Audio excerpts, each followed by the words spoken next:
독일에서 퓨리오사 AI 칩 회사에서 Head of Design and Brand를 맡고 있고요. 마지막으로는 메타에서 AI Experiences Group이라는 팀에서 Head of Design, 그리고 다양한 다른 프로덕트 팀에서 디자이너로서 이런 디자인 커리를 거쳤는데 크리스 채로 소개를 드릴게요. 제가 실리콘밸리에선 어떻게 일어나요라는 책을 썼잖아요. 제가 정말 완벽한 리더라서 이 토픽에 가장 전문가라서 그런 책을 쓴 게 아니고, 잠깐 한국에 갔을 때 많은 리더분들이 실리콘밸리에서는 땡땡을 어떻게 하나요? 라고 굉장히 질문을 많이 하셨어요. 지금 한국에서 굉장히 업무 프로세스, 조직이나 리더의 그런 토픽에 대해서 관심이 많으시구나를 알게 돼가지고, 제가 답을 주기 위해서라기 아니라 메타에 있으면서 정말 대단한 리더들을 보면서 성장을 했고, 주니어부터 미드 레벨, 나중에는 수석 팀장까지 하면서 다양한 관점에서 리더의 생활을 봤기 때문에 관찰하는 입장에서 저는 이런 걸 보았고, 액셔너블한 팁을 드리면서 조금씩 우리 같이 변화를 한번 추구해봅시다라는 마음으로 말씀을 드리고 싶은 게 있어요. 팀빌딩은 플러스 마이너스다. 사람들이 제가 리더로 성장하면서도 굉장히 충격적이었던 게, 팀빌딩은 빌딩만 주로 생각을 하잖아요. 추가, 플러스. 근데 팀빌딩의 가장 중요한 요소 중에 하나가 마이너스더라고요. 정말 잘하는, 존경받는 리더들은 플러스에 대한 결정도 잘하지만 마이너스에 대한 결정도 잘해요. 우리가 목표로 가야 되는데 이 팀이 구성이 뭔가 안 좋다. 그러면 일단 모든 걸 봐야겠죠? 프로세스가 잘 있는지, 팀 사이즈는 맞는지, 같은 일을 못한다거나 다른 팀원들한테 너무 큰 네거티브 임팩트를 준다거나 어떤 요소건 가야 될 사람이 있어요. 그러면 그거에 대해서 정말 올인해서 해결을 하더라고요. 그분을 코칭을 해서 정말 모든 네거티브 임팩트를 줄이던지, 아니면은 그분을 위해서, 그리고 팀을 위해서 어려운 결정들을 합니다. 정말 한두 사람 때문에 팀 전체가 물이 흐려질 수 있어요. 이게 정말 문화건 프로세스건 그 한 사람의 네거티브한 결과를 수습하는 데만 모든 팀원들의 신경과 리더의 신경과 이런 게 가서 정말 해야 될 일을 못하는 경우를 많이 봤어요. 그러면 성과를 달성을 못하잖아요. 그리고 그런 피드백을 못 받아서 그런 분들도 많아요. 본인이 몰라요. 지금 내 할 일을 못하고 팀에 이런 임팩트를 주고 있네, 이런 걸 모르는 분들도 있어요. 그래서 일단은 알게 되는 게 가장 중요하고요. 그러면 굉장히 큰 성장의 기회가 생기는 거죠, 그 본인한테는. 그리고 어쩔 때는 진짜 그냥 안 맞는 경우도 있어요. 이 팀이 요구하는 감정과 너무 다른 거예요. 예를 들어서 정말 어려운 시스템을 쉽게 만드는 시스템 디자이너가 있고, 정말 디테일한 코딩을 좋아하는 그런 크래프트적인 개발자가 분명히 있는데, 새로운 컨셉을 생각해내는 그런 팀에서는 컨셉을 만든 다음에 굉장히 많이 발표를 하고 다른 사람들한테 설득을 시키고 그런 거를 잘해야 되는데, 요구하는 스킬이 너무 달라요. 그래서 팀 핏이 단순히 맞지 않는 경우도 있어요. 그런 분들은 맞는 곳에 가도록 도와줘야겠다. 그래도 이 모든 결정에서 진정성 있게, 결정 자체는 예정하다 그러나 굉장히 스트릭트하지만 이 과정은 최대한 인간적이고 진정성 있게 다가가서 왜 이런 게 있는지 얘기를 하는 게 중요한 것 같아요. 제가 다양한 분들과 소통을 하고 팀장들 모임 가고 그러면은 정말 공통적으로 들었던 것 중에 하나가 피드백이 제일 어렵다. 피드백은 완벽을 추구해서가 아니라 작은 단점을 보완하기 위해서가 아니라 진짜 기대치에 비해서, 우리가 가고자 하는 목표에 비해서 방해물이 있다면 그게 무엇인지를 짚어주는 게 가장 큰 목적인 것 같아요. 메타가 굉장히 현대 문화를 중요하게 생각했어요. 제가 많이 훈련을 받으면서 들었고, 제가 팀원들을 코칭해주면서 5개로 정리를 해봤을 때 이런 게 있더라고요. 오픈 트랜스페런시, 실험성, 내용에 일단 솔직함과 진정성이 있어야겠고, 그다음에 타임리네스, 너무 오래 지체되지 않고 일이 생겼을 때 빨리 피드백이 전달돼야 그거에 대한 자세한 이그샘플들이 기억이 나겠죠. 피드백을 할 때 제너럴라이즈한 게 아니라 이런 예가 우리가 말하는 real life example이다, 이렇게 얘기하기 위해서는 타임리네스가 중요하고, 그다음에 공정성, fairness, 그래서 편견이 없이 공정해야 되는 게 피드백의 중요한 요소 중에 하나고, 친절함, kindness, 그래서 아까 말씀드렸지만 콘텐츠는 매정하더라도 끝까지 인간적으로 친절하게 상대방을 배려하고자 하는 그런 의도가 깔려있다라는 거를 보여줘야 되겠고, 그다음에 마지막이 실행 가능성, 액셔너블. 그래서 단순히 문제점만 이렇게 지적하는 게 아니라 한 발짝 더 나아가서 이런 문제점이 있는데 내 생각에는 이런 해결책이 도움이 될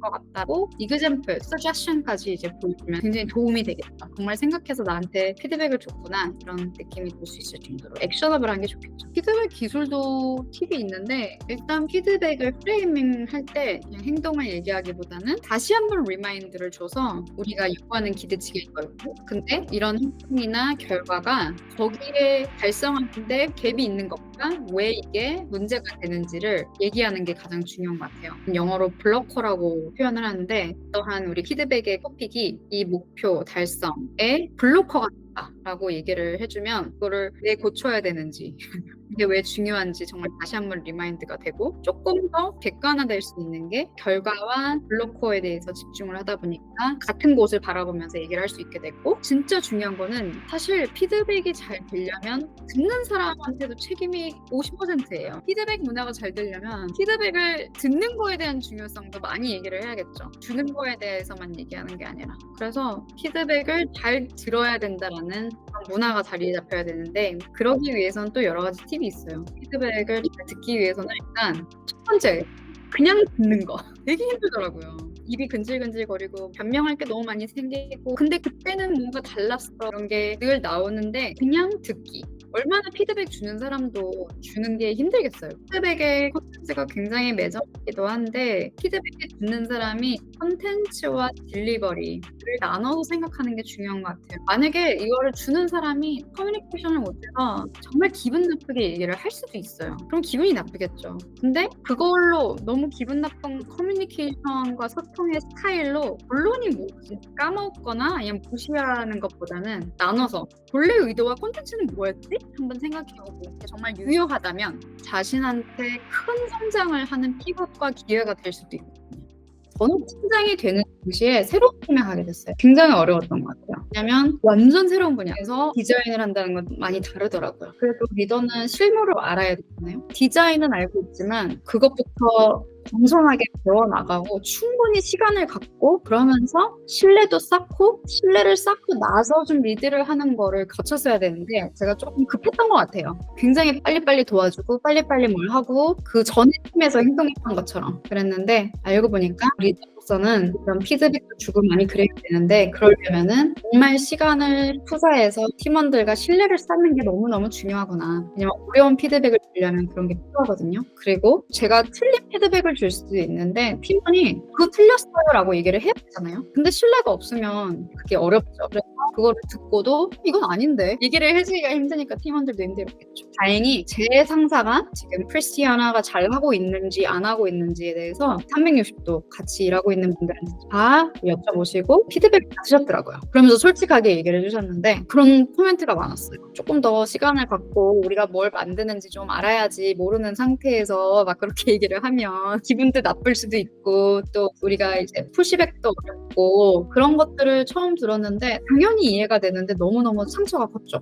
그날 엉엉 울고 있었어요. 근데 시원하게 울고 나서 생각을 해보니까 그게 너무 맞는 말인 거예요. 다행히 그거를 듣고 이제 한 명 한 명 앉아서 1대1로 얘기를 하고 피드백을 들었고, 너무너무 맞는 말이고 피드백을 안 줘도 되는데 이렇게 솔직하게 줘서 너무 고맙고, 그리고 내가 이번에 제대로 시도를 해볼 테니 잘하고 있는지 안 하고 있는지 말을 해달라. 도움을 통해서 내가 발전을 할 테니 그렇게 한 명 한 명한테 솔직하게 어려웠는데 도움을 좀 요청하고 그랬더니 정말 같이 하는 친구들도 있었고 정말 힘들었겠다. 새로운 팀에서 그런 일을 하는 게 얼마나 쉽지도 않았을 텐데 나는 진짜 도와줄 준비가 되어 있어. 이렇게 나오는 친구도 있었고 진심이 통했던 거죠.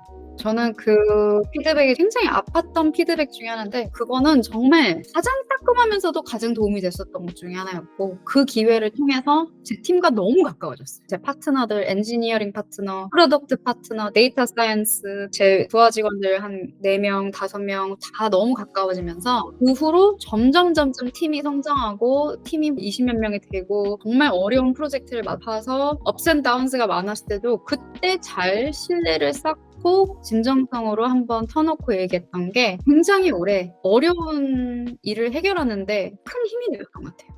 리더는 모든 일을 팀을 통해서 증명이 돼야겠죠. Do I have the right team to accomplish the goal?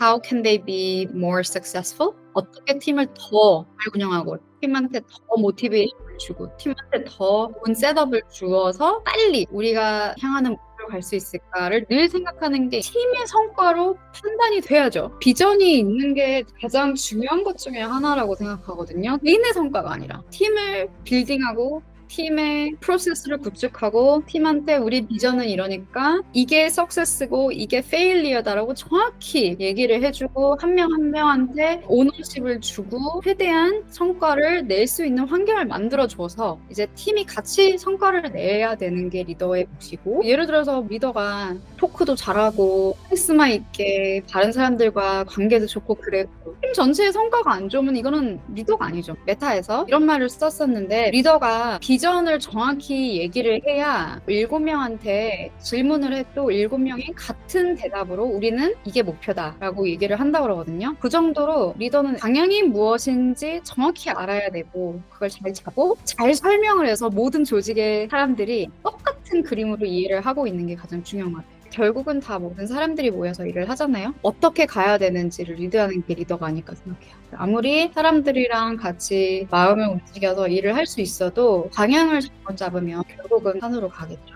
그리고 반대로 방향은 정말 비전이 있어도 팀을 찾지 못한다면은 혼자서는 절대 이룰 수가 없겠죠.